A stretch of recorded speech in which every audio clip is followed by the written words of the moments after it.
Thank you very much for attending this talk, and I'll be discussing my personal experiences with a very large course, roughly 600 some odd students, and using CrowdMark and why we do it with CrowdMark.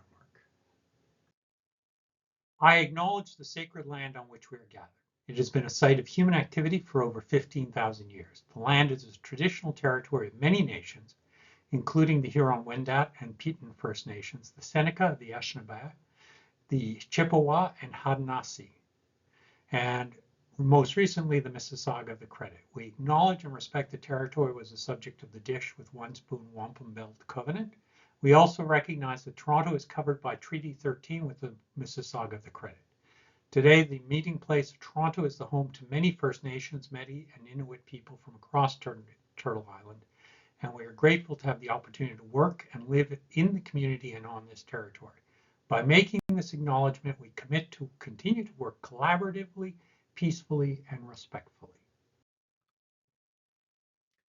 In terms of overview, I kind of want to talk about why we would be interested. So how do we support our first year students at University of Toronto in engineering? How we use CrowdMark in the classroom, how we're using CrowdMark to guide teaching, and ultimately what my CrowdMark needs are. And I recognize that those needs may be different from yours, but I think there's a certain universality to these problems. In terms of a background on this, I've been teaching dynamics, which is MIE 100, for over 25 years. The class has certainly increased in size. When I first taught it, it was roughly 300 to 400 students, and now we're well over 600, and we're probably going towards 700 as the university starts expanding enrollment. Certain issues have become apparent early on. It's poor understanding of core concepts, philosophical differences between instructors, what's the best way to teach a conceptual course. Dynamics mixes two branches of engineering and math, physics, both geometry and physics. And this is one of those hard courses for students to start out with and understand what's going on. We also do not have the option of multiple guess solutions, as we have multi-step problems. These are, here's a word problem, start solving through using equations and using the right concepts in the right order. The approach we've taken over the years has been generally lectures and tutorials. Lectures are 3 times a week, tutorials once a week. Tutorials were roughly 2 hours over the entire time we've done this. Lectures are 1 hour, and so for a total of 5 hours a week of instruction. This is prior to 2019. In 2019 or 2020, I took over the course. I was the coordinator, and I added a number of things to it, including videos and online discussion. These supports were not necessarily because of COVID. I was working on the videos well in advance of this, and so I was kind of fortunate because I actually had a full set that I had created before the exam. The online discussions were something we had toyed with up till then, but especially during COVID, they became clearly a valuable addition to the course. One of the problems is, how do you quantify results? So again, sort of 30 years of teaching this course, we were going from paper-based exams. We didn't know how individual questions, individual parts were being received by students. We just knew what the final marks were, and we knew roughly kind of intuitively where students had problems. CrowdMark has been one of the crucial tools that we've started to use to develop an understanding of what students are looking at, and where are they sort of tripping up in the course.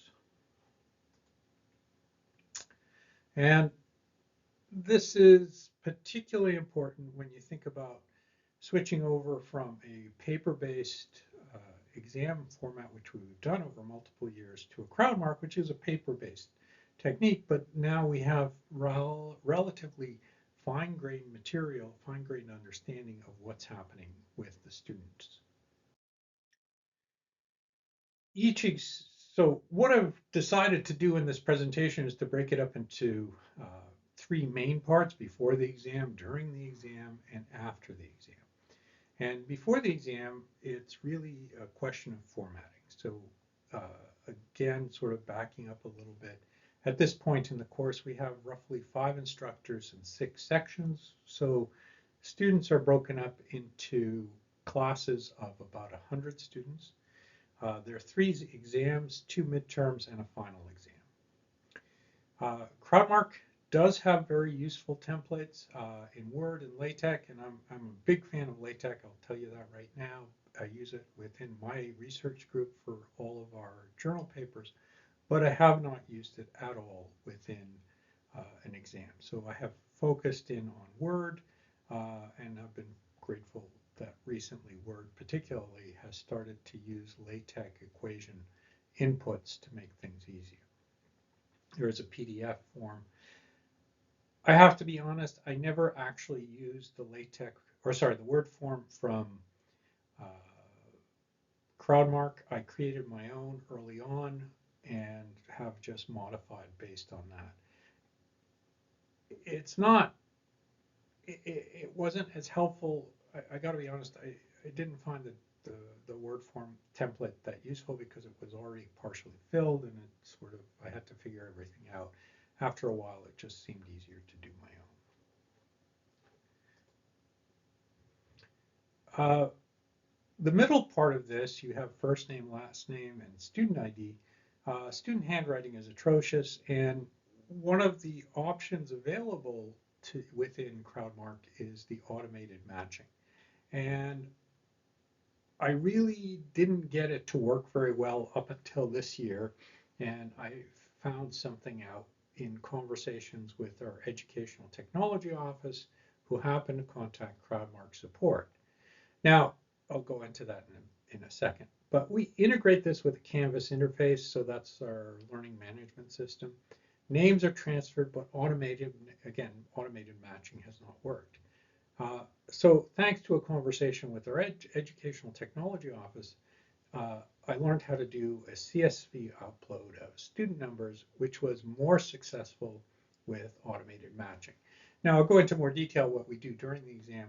I only need this for a very small number of students. There are about 20 students who write independently of the main group, and those students, I receive the booklets, and I need to scan them and match them. This year I was able to do it pretty easily. I do wish I did not have to do the separate CSV output. I think it would be a lot easier if I was able to do things using an Excel, well, not even Excel, if I was able to use it within Canvas, and it should transfer that way. I don't know whether that's a University of Toronto problem or a CrowdMark problem. I suspect this is a privacy issue within University of Toronto. Before the exam, I ask, dependent on which exam. So for the first exam, I write it as the coordinator. That's the traditional role. Second exam, 3 of the other instructors write it. And then for the final exam, all instructors submit 1 question. So exam questions are submitted by each instructor. Each question is done in Word, figures, and PowerPoint. The Word file will incorporate that, but I find the PowerPoint file to be easier for me to modify the figures and sort of ensure that they have a consistency across instructors. I then share, and it's within a shared folder within the group, so each member of the team can see what everyone is doing. I create a formatted exam using that template that I did, but it's based on the CrowdMark restrictions. The shared exam is then sent to the instructors for finalization. And here you go. It's I will start to use a lot of ChatGPT to generate figures. I gave it some particular instructions, and that's what I got. Fun story. I managed to once remove myself as an instructor and lost access to the exam. So each person within a CrowdMark file has a role: instructor, grader, facilitator, and all sorts of things of that nature. You want to keep a minimal number of instructors because instructors have full access to everything and can mess things up. And in this case, I have tended to keep one other instructor all the time, and that has been the head TA. And the head TA, Amir, saved me from my own stupidity. And at the same time, in that panic, so I had created an exam, I had it printed, and I had sent it out, and it was coming back. And somehow, in the process of looking at the exams, I had removed myself. And that turned out to be a disaster, and I ended up panicking, called and contacted CrowdMark technical support, which was not as helpful as I'd hoped, but Amir was. And just one useful tip: always have more than one instructor on each exam. Began before the exam with 650 students, roughly 700 exams because we need to have extras.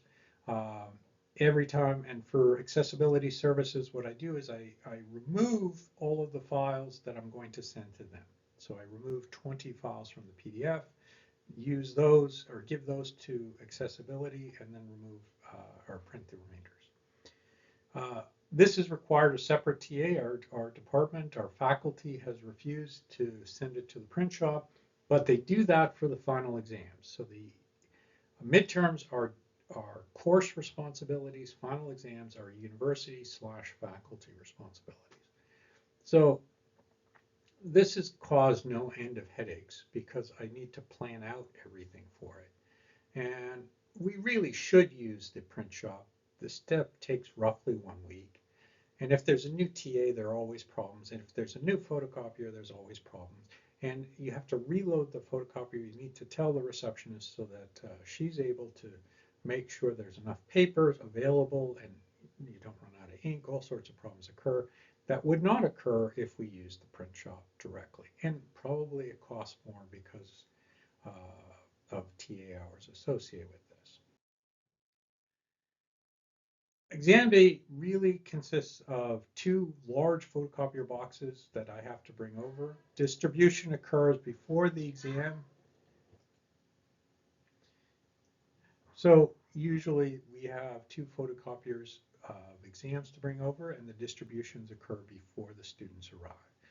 The exam itself is held in the University of Toronto Exam Center, and we have 2 rooms that allow roughly 300 students.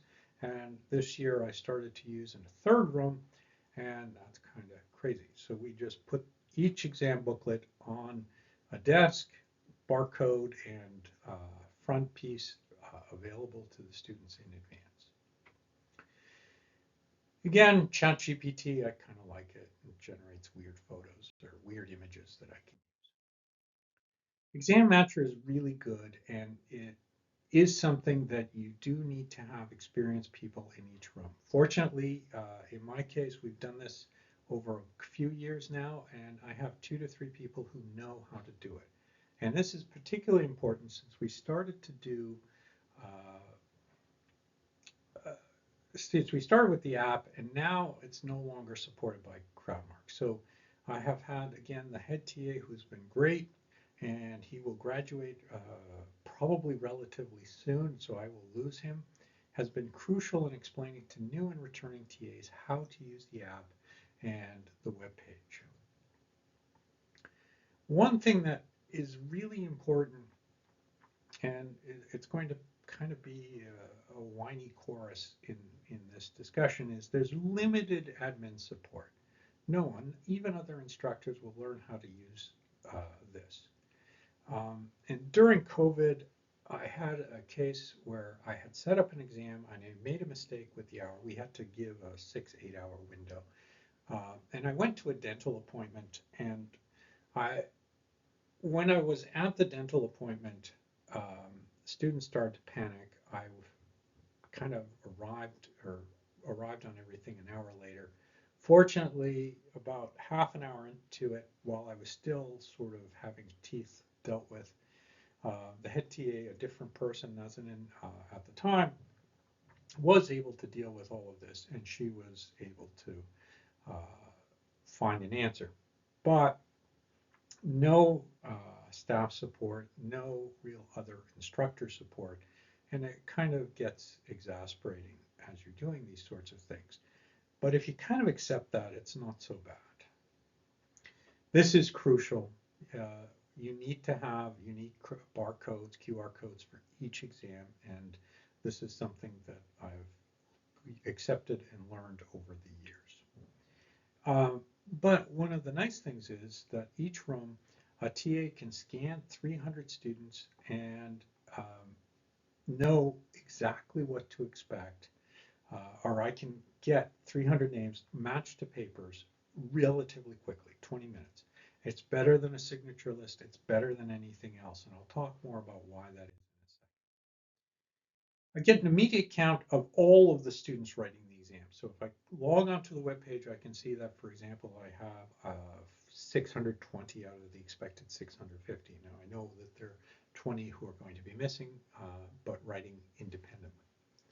It would be ideal to have this per room. Again, a bit of whininess. I have asked over multiple years on CrowdMark support, no joy yet. Because this would get rid of one of my big problems. When you have 300 students, it's really hard to have accurate room counts. This would give me accurate room counts.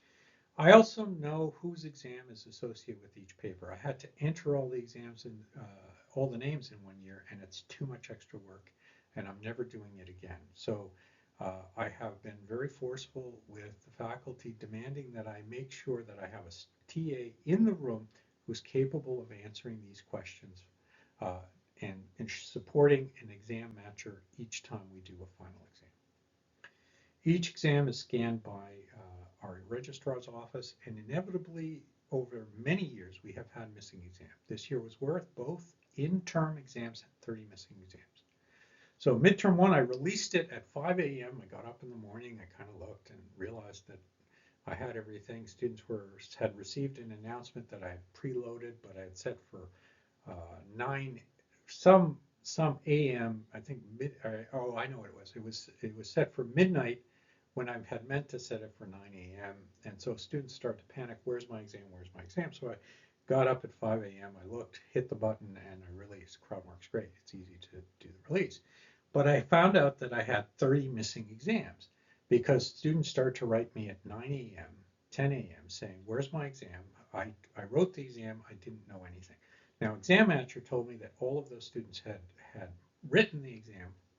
And to be honest, one student sort of saying, oh, you missed my exam might be sort of a game.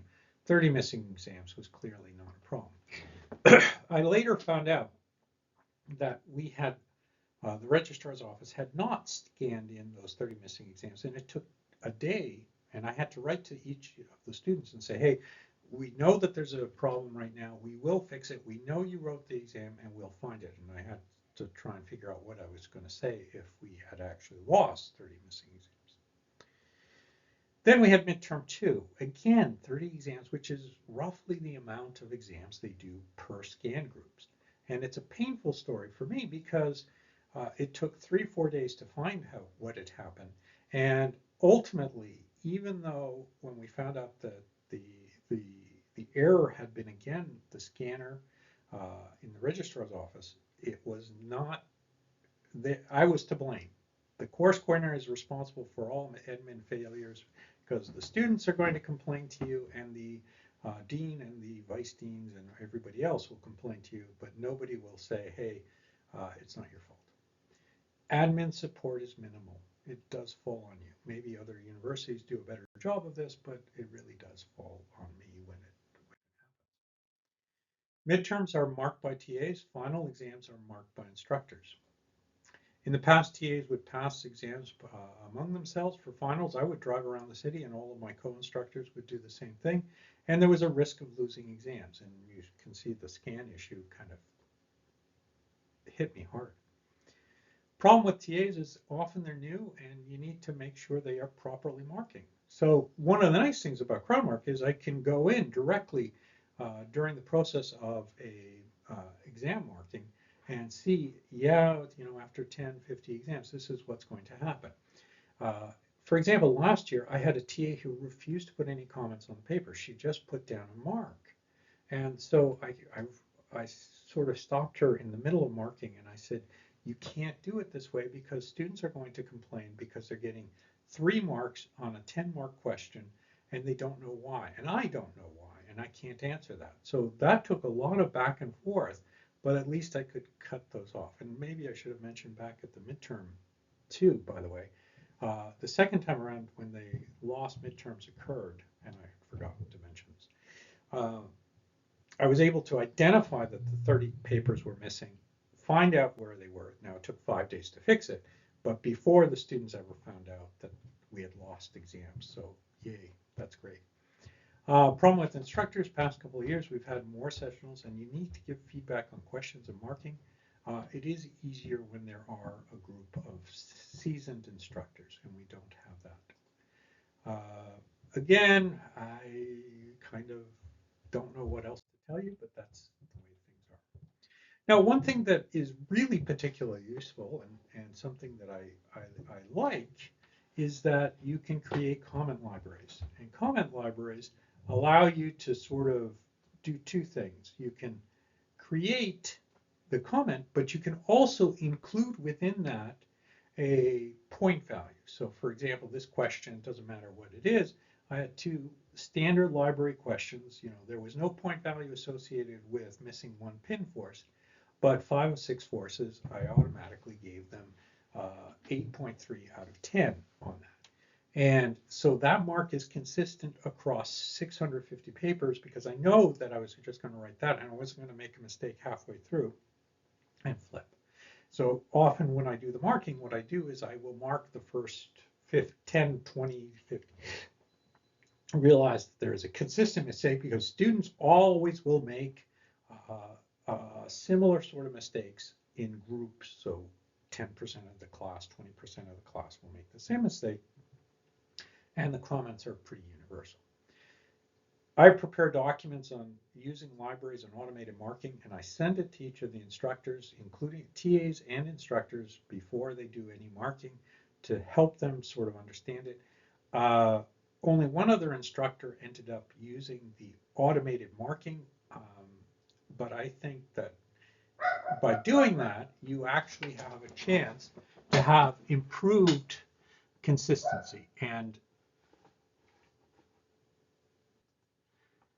improved consistency in the marking. And so when you look at something like this, when I went through all, again, it was actually 650 exams, I was able to use the same value, same consistent marking, and same results on all of the papers. And that did require a bit of back and forth. So one of the questions I started to mark, I thought I had the right marking scheme and then realized I didn't, and I ended up redoing the marking of about 30 to 50 exams.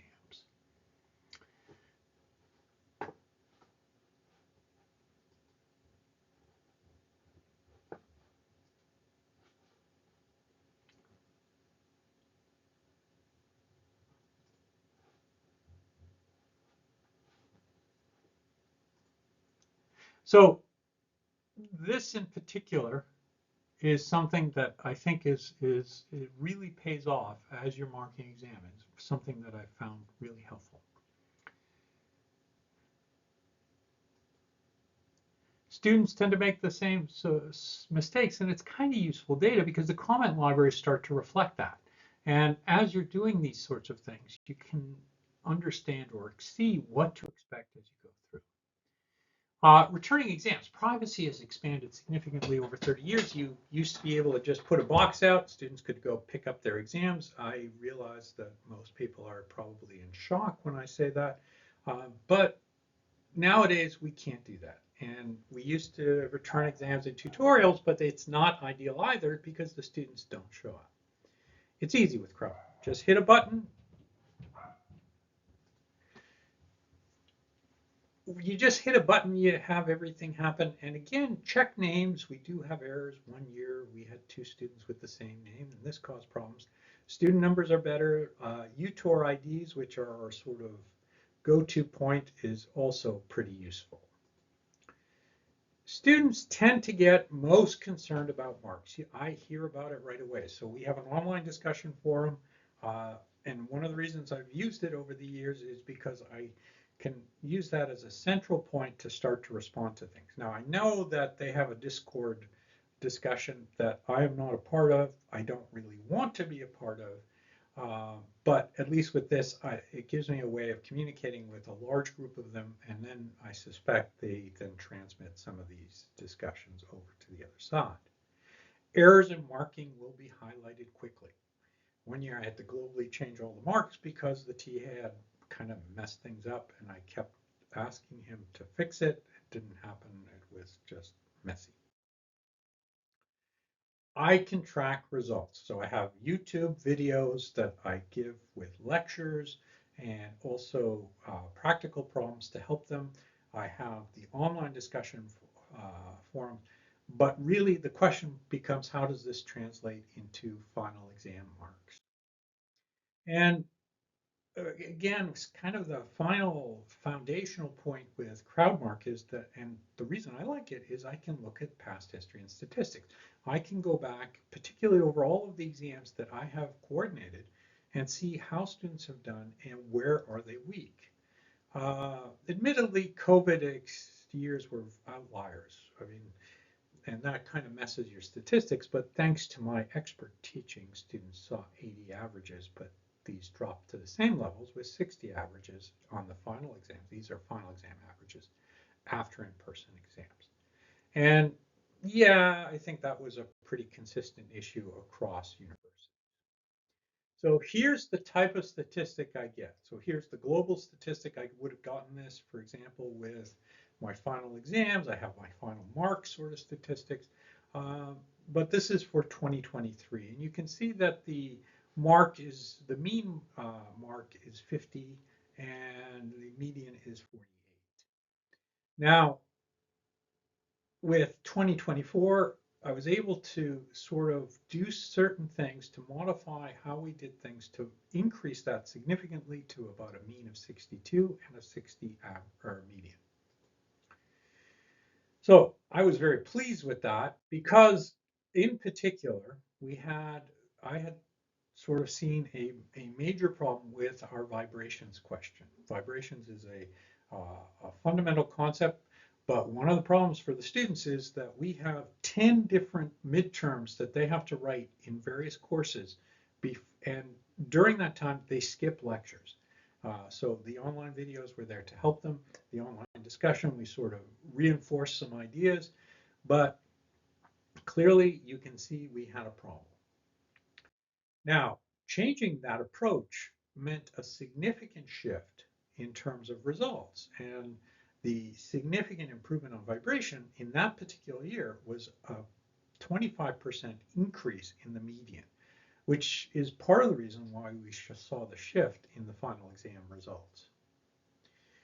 Showed value of the discussion board and YouTube videos in clear direction to the students on these results. Rigid body kinematics, not so much of a change. We did see some shifts. Averages, we have really talented students who know their stuff and are familiar with some of this from their own high school physics, but it was also clear that we were not doing as well as we wanted to. But we had a slight shift, but what was nice was we actually managed to shift more students up into higher marks. But it was not as much as we had wanted. And we wanted to sort of look at what happened earlier. So this is a 2019 exam, and you can see that here the mean was 34.6. Now, why did that work? The result was really a change in a teaching philosophy. We went to more math-based, and we also went to a more repeated video examples and a lot of discussions on a lot of examples on the online discussion. In particular, in the last year, we really hit the online discussion. So me and another instructor ended up answering roughly 1,100 questions over the term. The rest of the instructors were a bit less, significantly less than 5% of the online discussion.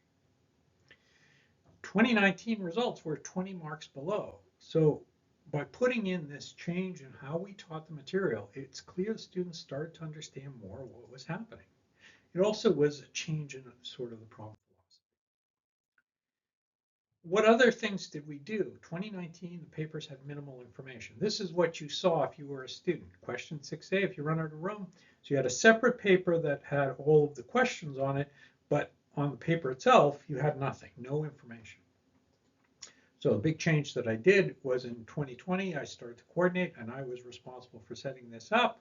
And that separate exam paper was eliminated in exchange for writing this. So this is the header on one of the questions. So this was question 5A. This is that vibration question. And you can see some of my marking in the bottom left. That helped focus the students so they knew exactly what they were doing. And there were less mistakes where I wrote on the wrong page for this. And that was a big issue in the 2019 exam. Question and figure had to be kept on each page. 2020, like I said, amazing results. I will not make any comment ever on this. Take-home exam with no proctoring, and it really didn't help explain statistics. However, CrowdMark did show what the problem was and how I could sort of start to think about how to deal with it. So let's avoid that. And by the way, that's one big thing for me has been the capability of archiving all of the materials and then putting it into a secure online backup. So the advantage here is that, of course, engineering and every other program has the same issue, which is that you have to provide auditors with examples of old exams, and these exams need to cover poor performing students and high performing students. And these are lots and lots of paper files, and it's a pain in the neck to keep track of all of these things.